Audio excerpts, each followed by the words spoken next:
He was born into slavery. Yet one day, the most powerful man in America would seek his advice. He turned a simple peanut into over 300 miracles.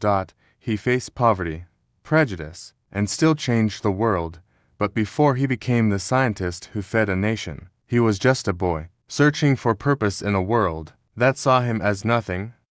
This is not just a story about science. It's about faith, resilience, and a man who rose from chains to change a nation. The story of George Washington Carver doesn't begin in a classroom or a laboratory. It begins in the darkness of a cold Missouri night sometime around 1864, when America was still divided by chains. George was born into slavery on a small farm owned by Moses Carver and his wife, Susan. His father had already died in an accident before George's birth, and just a few weeks after he was born, tragedy struck again. Ruthless slave raiders stormed the farm, kidnapping baby George, his mother Mary, and his sister. They disappeared into the shadows, traded like property, like countless others whose names history has long forgotten. Moses Carver sent a man to track them down, but only the baby returned. His mother was never seen again. George would grow up without her voice, without her touch, but not without her strength. Susan Carver, the woman who once owned him, raised him as her own child after slavery was abolished. Though poor and uneducated, she saw something rare in the boy, a hunger to know. While other children played, George wandered through fields, touching flowers, collecting rocks, and talking to plants as if they could speak back. He called it God's little garden. There was something special about how he saw the world. Where others saw dirt, he saw possibility. Where others saw weeds, he saw life. He once said, "When I touch that flower, I'm not merely touching petals. I am touching infinity." Even as a child, Carver believed that nature held secrets waiting to be discovered by those willing to listen. But in post-slavery America, the path for a young black boy who wanted to learn was almost impossible. Schools were closed to him, doors were locked, yet he didn't stop knocking. That curiosity born out of pain, loss, and loneliness became his first teacher. It was the root of a resilience that would one day turn this boy, once enslaved, into one of the most brilliant minds the world had ever known. For most children, learning begins with a teacher. For George Washington Carver, learning began with curiosity. In the quiet corners of the Carver farm, he would spend hours experimenting with plants, crushing petals, mixing colors, and watching how sunlight changed everything it touched. He didn't have books, he didn't have pencils, but he had questions, and that was enough. When George was about 10, he realized something powerful. Knowledge was the only way to freedom. He wanted to go to school to read, to write, to understand. But there was one problem. No school would accept a black child in that part of Missouri. So, one morning, with a small bag of food and bigger dreams than his tiny hands could hold, he left home. He walked alone through dirt roads and strange towns, searching for a place that would let him learn. Sometimes he slept in barns, sometimes under trees,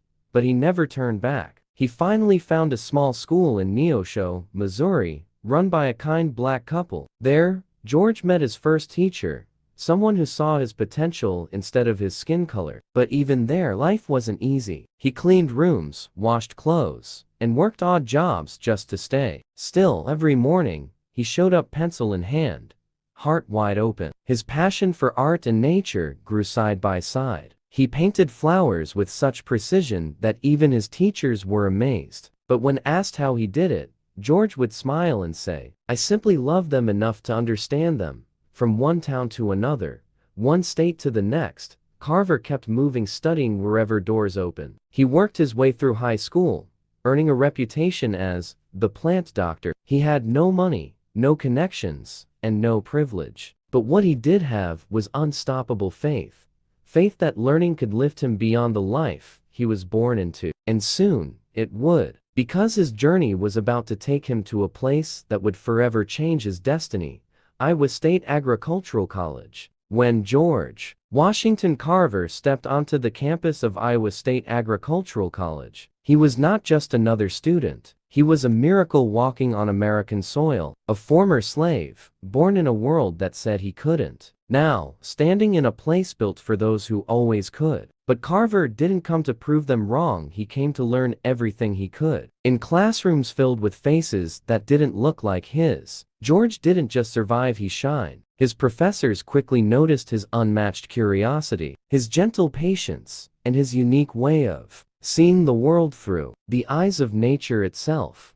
While others saw dirt, George saw potential. While others saw a peanut, George saw possibility. He was fascinated by how the soil worked, how nature healed itself when you treated it with care. He began experimenting, planting crops in ways no one had ever imagined. He found that rotating crops like peanuts, soybeans, and sweet potatoes could restore nutrients to the land, a discovery that would soon transform the future of American farming. At Iowa State, George became the college's first black student, and later, its first black faculty member. He didn't demand equality with anger, he earned it with brilliance. One of his professors once said, "Carver has a mind that sees what others overlook." But behind every experiment was something deeper: faith. George believed that every plant, every seed, every grain of soil was a message from God, waiting to be understood. He called his lab God's little workshop. In those silent hours, surrounded by jars of soil and roots, George wasn't just doing science, he was creating hope.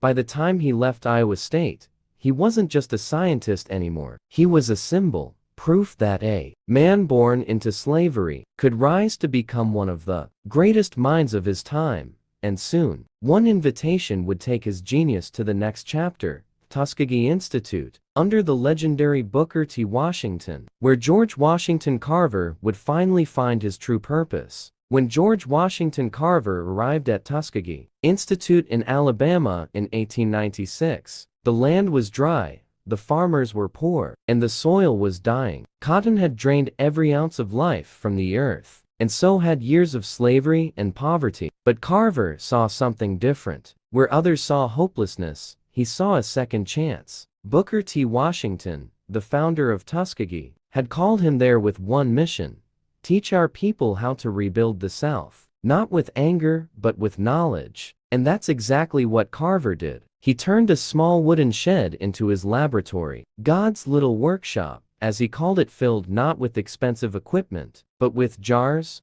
soil, roots, and dreams. He taught poor farmers how to rotate crops, how to plant peanuts, sweet potatoes, and soybeans instead of cotton, to heal both the land and their lives. But the farmers asked, "Professor Carver, what can we do with all these peanuts?" That single question sparked one of the most revolutionary ideas in agricultural history. In his humble lab, Carver began creating new products. Over 300 inventions made from peanuts alone: peanut oil, peanut soap, peanut paint, peanut milk, peanut glue. The list went on and on. He didn't do it for profit. He did it to empower his people. Through his innovations, Carver transformed a crop once ignored into a symbol of resilience. The peanut became a way out of poverty for thousands of black farmers in the South. He traveled across states, teaching from a wagon. He called his movable school. Wherever he went, he carried hope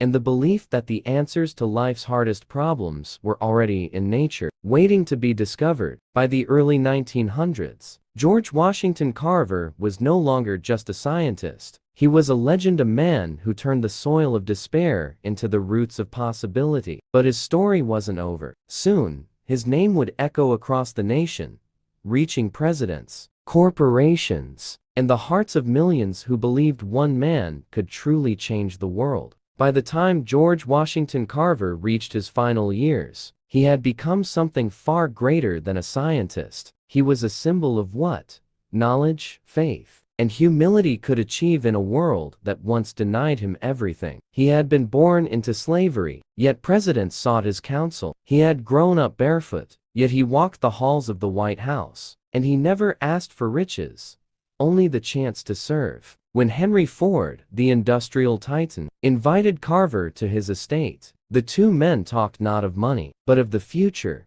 They dreamed of using plants, not oil, to fuel industry, a vision decades ahead of its time. Even Thomas Edison once offered Carver a position worth $100,000 a year, a fortune back then. But Carver quietly declined. "God gave me my purpose," he said, "and I cannot abandon it for gold." Instead, he stayed at Tuskegee teaching, inspiring, and reminding his students that greatness begins with service. In his final lectures, Carver would hold a small peanut in his hand and say, "Inside this tiny thing, God has hidden everything we need to live." When he passed away in 1943, the world mourned a man who had turned science into compassion. Flags flew at half-mast, schools paused in silence, and in his honor, the U.S. government built a monument, the first ever dedicated to a black scientist. Today, his legacy lives not just in laboratories or textbooks, but in every field where the soil has been restored, and every young dreamer who believes their beginnings don't define their destiny. George Washington Carver proved that genius isn't about power or fame. It's about using what you have, where you are, to make life better for others. He began his journey as a slave, but he left the world as a teacher, inventor, and the soul of American resilience.